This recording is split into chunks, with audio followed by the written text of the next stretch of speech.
In the quiet hours before dawn, a taxi office in Muirhead was engulfed in flames, a deliberate act of arson. This wasn't just an attack on a business, it was a message. Behind the blaze lies a rekindled feud between Scotland's most notorious crime families, signaling a brutal gang war reigniting across the nation.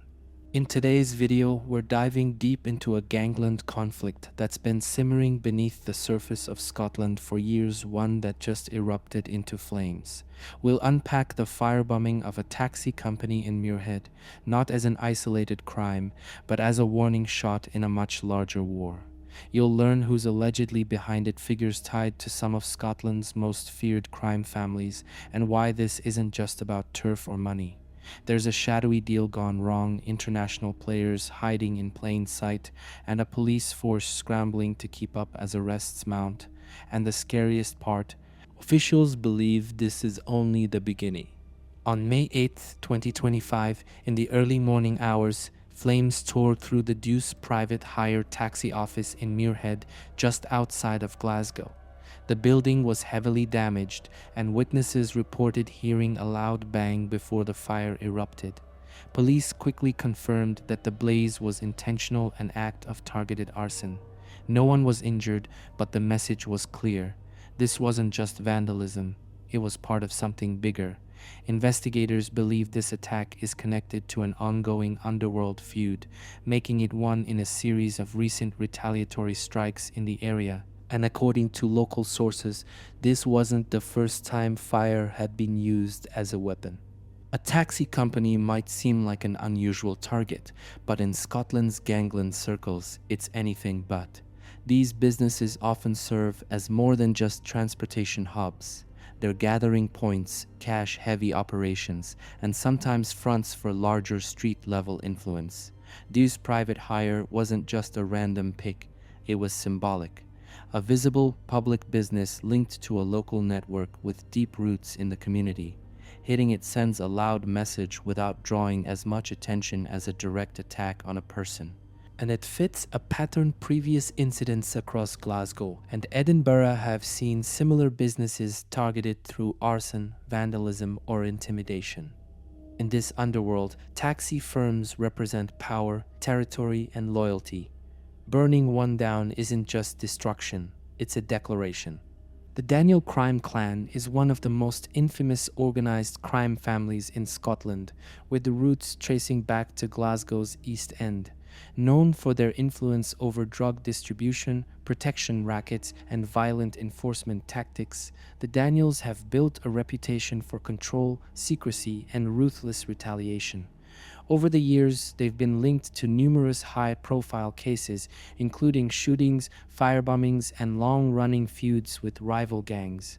Their power isn't just muscle, it's legacy.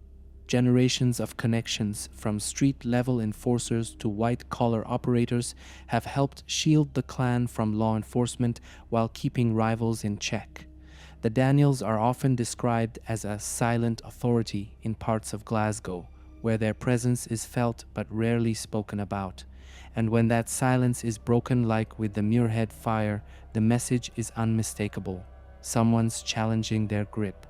Mark Richardson is a name that carries weight in Scotland's criminal underground, often described in the media as Edinburgh's cocaine king. Once a rising enforcer, Richardson has steadily climbed the ranks to become a key figure in the capital's organized crime scene. He's known for his aggressive expansion tactics, and over the past decade, he's been linked to multiple violent incidents, including armed assaults and suspected drug trafficking operations. What makes Richardson especially dangerous isn't just his criminal record, it's his network. He's connected to younger, more volatile crews eager to make their mark and unafraid of public retaliation. Unlike older crime figures who operate in the shadows, Richardson's circle has been more brazen, drawing attention from both the media and law enforcement. In recent years, he's reportedly become a direct rival to the Daniel clan, with tensions flaring over territory control and possibly the fallout from a high-value international drug deal that went sideways. Richardson's influence is expanding, and in a world where respect is everything, that makes him a serious threat. At the center of this escalating feud is a failed deal, one that reportedly involved over £500,000 worth of illicit substances. According to law enforcement sources, the breakdown of this transaction didn't happen on Scottish soil. It happened overseas, specifically in Dubai. One of the key figures allegedly tied to the deal is a fugitive gangster believed to be hiding out in the United Arab Emirates, far from the reach of UK police. Dubai has increasingly become a haven for European crime figures, offering luxury, distance, and legal complexities that make extradition difficult. The botched deal reportedly triggered a domino effect back home. Richardson's associates, who were allegedly involved in the exchange, took the financial hit and the blame. Fingers pointed, tempers flared, and soon messages were being sent not through words, but through fire. This foreign link adds a layer of complexity and danger. It shows how deeply international some of these rivalries now run, and how local violence in a quiet Scottish town might actually be sparked by decisions made thousands of miles away in a glittering city that's becoming a hotspot for Europe's most wanted. The Muirhead fire wasn't an isolated act, it's just the latest move in a long-running cycle of revenge that has gripped Scotland's Gangland scene for years. Between Glasgow and Edinburgh, tit-for-tat attacks have become a chilling pattern. Properties linked to known associates have been torched, vehicles set ablaze in driveways, homes targeted in the dead of night, and yet arrests remain rare and convictions even rarer. Back in early 2024, a van reportedly connected to the Daniel network was firebombed in broad daylight. Not long after, a shooting incident near Edinburgh was believed to be linked to Richardson's crew. While authorities have been cautious about drawing public connections, behind closed doors, investigators suspect these are not random events, but calculated retaliations. This isn't just a war fought in the shadows anymore. It's playing out on streets, targeting businesses and homes to send unmistakable warnings. And with each act, the risk of innocent people getting caught in the crossfire grows. Following the Muirhead fire, police were quick to confirm that the blaze was a deliberate act of arson. In their official statement, they emphasized that the investigation is ongoing and being handled as part of a broader effort to disrupt organized crime activity in the region. Authorities have not publicly named suspects in connection to the fire, but a recent arrest of a 27-year-old man taken into custody in Edinburgh has raised eyebrows, especially given its timing. Law enforcement agencies, including specialized organized crime units, have reportedly been monitoring the feud between the Daniel clan and Richardson's network for months, if not longer. They've executed multiple search warrants across Lanarkshire and Edinburgh, collecting surveillance footage, electronic data, and financial records in hopes of building a case. But officers also acknowledge the challenge. Both groups operate through tight-knit circles with deep local roots and strict codes of silence. Gathering direct evidence is difficult, and witnesses often terrified of retaliation rarely come forward. Despite this, police have stated they are committed to stopping the violence and preventing further escalation. But off the record, many admit this is a long game. The timing of this eruption isn't random.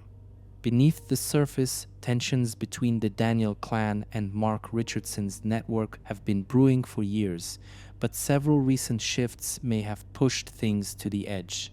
First, the power structure in Scotland's underworld is changing. Some older figures have stepped back or been jailed, creating a leadership vacuum that younger, more impulsive players are eager to fill.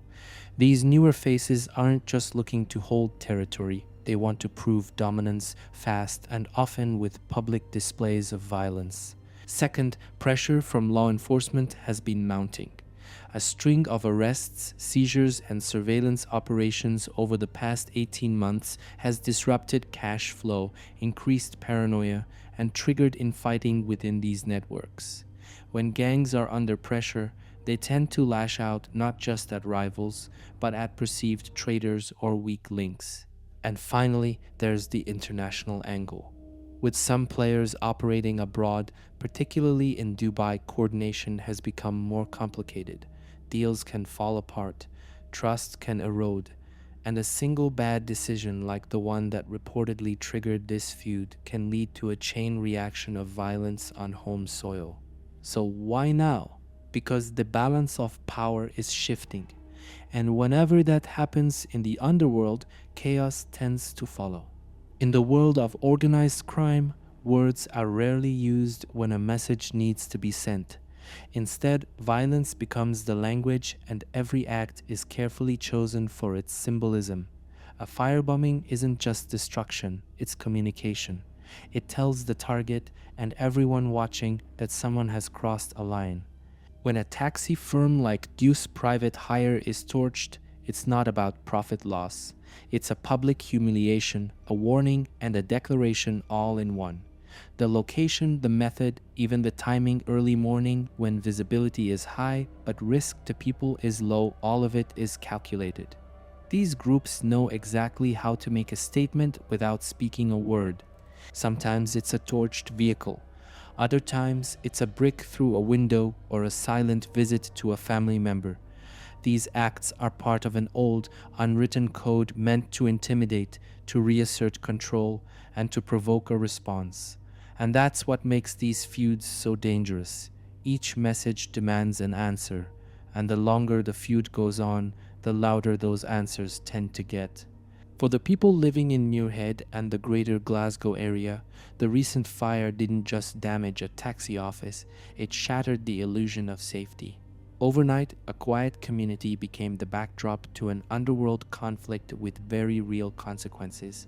Residents woke to smoke, police cordons, and the uneasy realization that their neighborhood had become part of a larger war. Locals have described a growing sense of fear, especially among business owners who worry they could be next. Some taxi drivers, speaking off the record, admitted they're avoiding certain routes or working fewer hours, afraid of being caught in the crossfire. Families are increasingly reluctant to speak publicly, even when they suspect something, because they know how dangerous it can be to get involved. Police presence has increased, with patrol cars now frequently seen near vulnerable businesses. But for many residents, that isn't enough. There's a sense that this is something much bigger than a single fire, something the authorities may not be able to contain.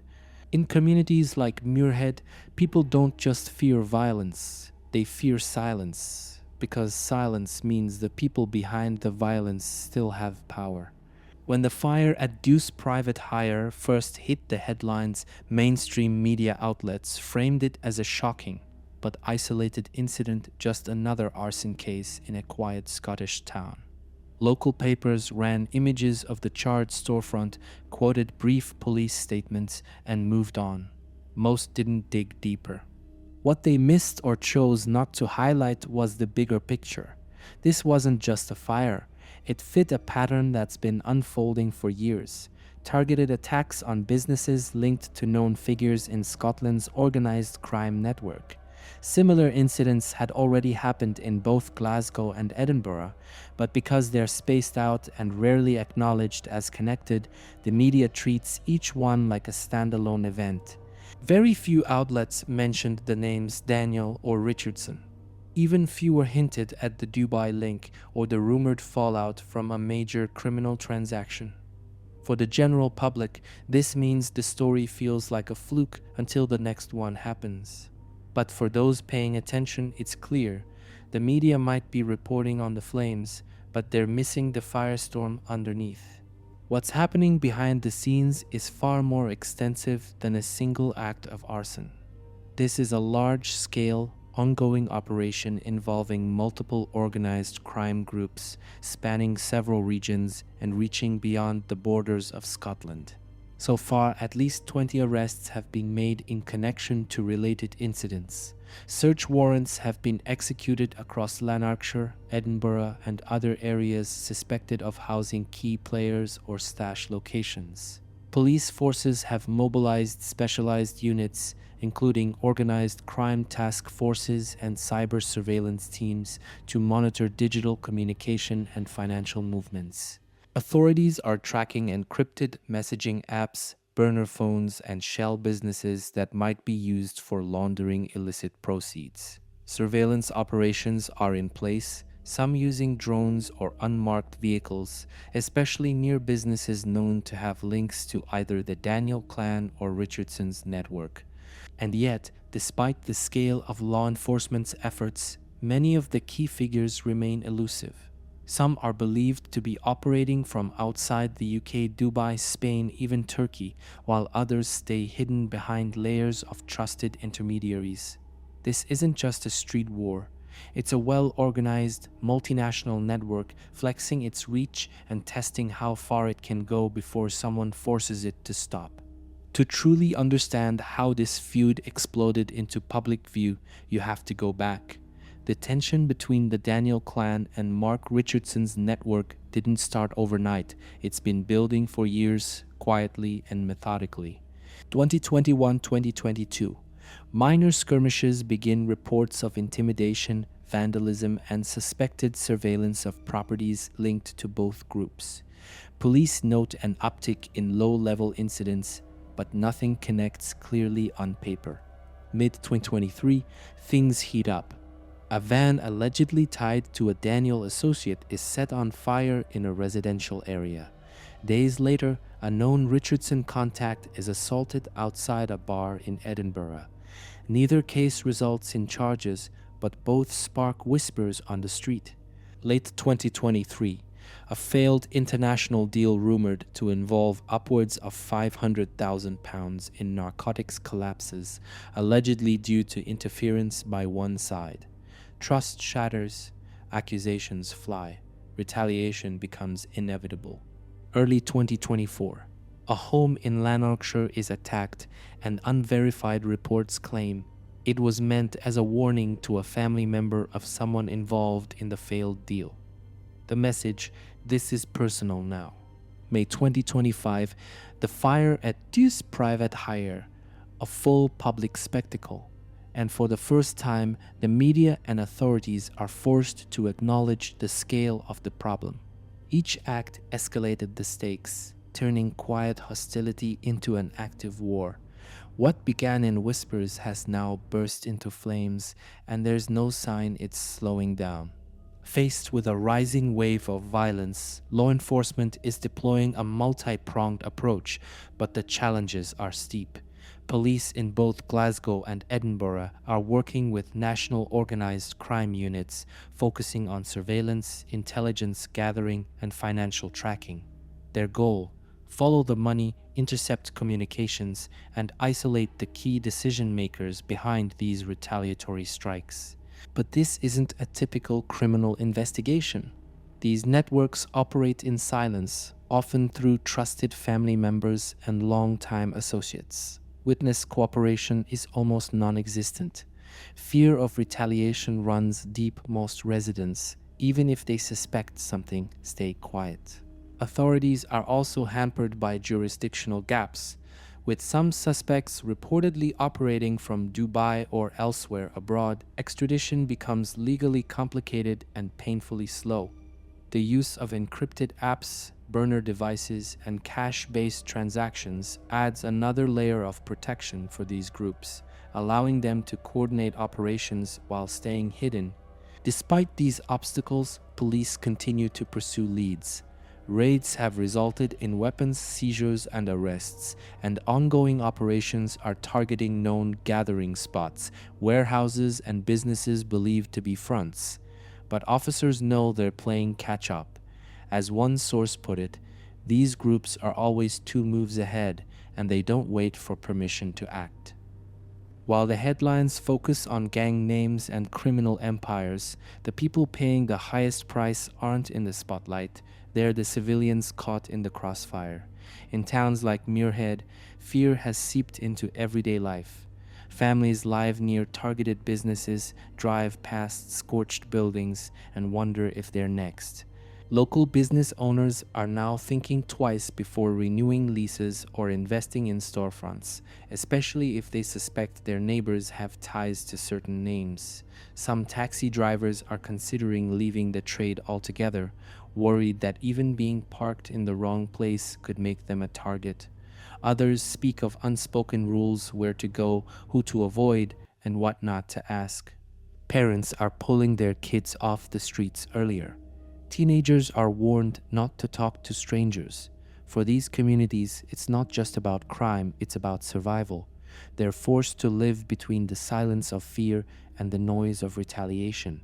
And the worst part? Most of them know that the violence isn't personal, it's political, territorial. But the consequences are very, very real. In the end, it's the innocent who suffer, while the powerful send messages through fire and fear. Right now, every sign points to one chilling possibility. This feud isn't over. In fact, for those familiar with how gangland conflicts evolve, this may just be the beginning. When a group like the Daniel clan takes a public hit, especially one as symbolic as the burning of a business, it rarely goes unanswered. And with Richardson's network growing bolder, the tension is only tightening. Experts in organized crime say that retaliation often comes in cycles: fire for fire, silence before a storm. And when power is on the line, it's not just about winning, it's about reputation. Neither side can afford to look weak. That's what makes this situation so dangerous. Every move is being watched. Every incident could spark the next.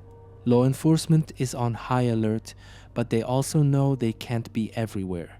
And with international players reportedly involved, it's harder than ever to anticipate where the next spark might come from.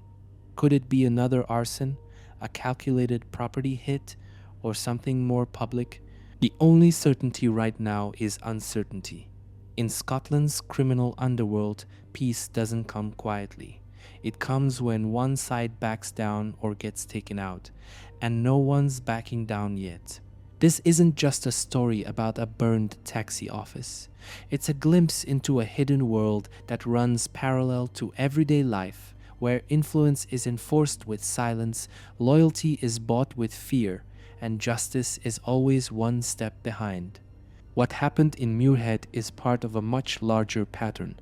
It shows how organized crime adapts, expands, and embeds itself in the fabric of a community. These aren't just violent outbursts, they're calculated power plays. And while the headlines fade, the people affected don't get to forget. They live with the tension. They drive past the reminders. They worry, even if they're not involved. This case also highlights the limitations of law enforcement. The best officers in the country are fighting a war with tools that weren't designed for enemies who move across borders, use encrypted tech, and know how to stay one step ahead. And unless there's more cooperation locally and internationally, these networks will continue to thrive in the spaces where fear keeps people quiet. At its core, this story is about control. Who has it, who wants it, and who's willing to burn everything down to keep it. What do you think? Was the fire at Deuce Private Hire a warning, a power move, or the start of something even darker?